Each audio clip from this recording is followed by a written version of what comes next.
Na madam Jo, je nikuchukua unapoingia kwenye gari wewe.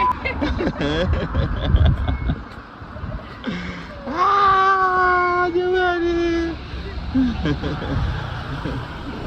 Spend a day with me as a TV and radio presenter, content creator and influencer. Siku yangu nimeanza mapema sana leo kwa sababu nilikuwa na press conference ya kuattend. So, nikaelekea ofisini, nikakutana na my team, tukaanza safari ya kuelekea kwenye hiyo press. Na hiyo press ilikuwa inahusu tamasha la Sauti za Busara. So, tukaanza safari. Kwenye gari bana, usipigwe wimbo wa Linux, moyo wa subira. Nikaanza kuimba.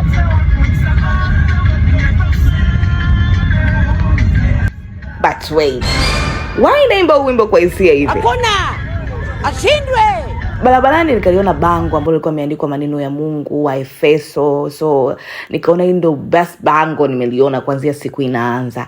Basi tukafika kwenye press conference kama ambavyo mnaona, lakini pia waandishi wa habari walikuwa tayari washafika. Baada ya hapo tukaanza kuwasubiri uongozi ufike ili tuanze press conference. Ulipofika uongozi, tukaanza kusikiliza ni kitu gani ambacho mwaka huu Sauti za Busara wametuletea. Baada ya hapo nikaanza kufanya interview na baadhi ya wasanii ambao wamefika hapo. As you know, I'm the queen of interviews, anaibisha aseme. Kwa hiyo nikaanza interview na Manifongo, nimeweza kupiga interview na Manifongo, nikapiga na Ben Paul, lakini pia nikapiga na MD wa Sauti za Busara Promotion, nikazungumza naye mambo mengi sana kuhusiana na tamasha ya Sauti za Busara. Ikaanza safari ya kurudi ofisini, mimi pamoja na kameramani wangu. Kazi zote ambazo zinashindikana, zile ngumu, zile creativity, kaza kutumia akili nyingi na muda mwingi. Stay with power. Yeah, so naelekea kazini right now. So press kumaliza. Na madam Jo, je nikuchukua unapoingia kwenye gari wewe.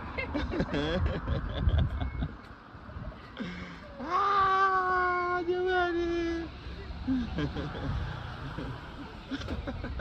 Yeah, so nikarudi ofisini, ambako ofisini pia nilikuwa na interview ya kuifanya. Nilikuwa natakiwa kufanya interview na comedian, black comedian. Huyu ni comedian wa kike ambaye anafanya vizuri sana na character ambayo yeye amechagua kuigiza. Yo, it's amazing character. Kwa kwenye Clouds TV.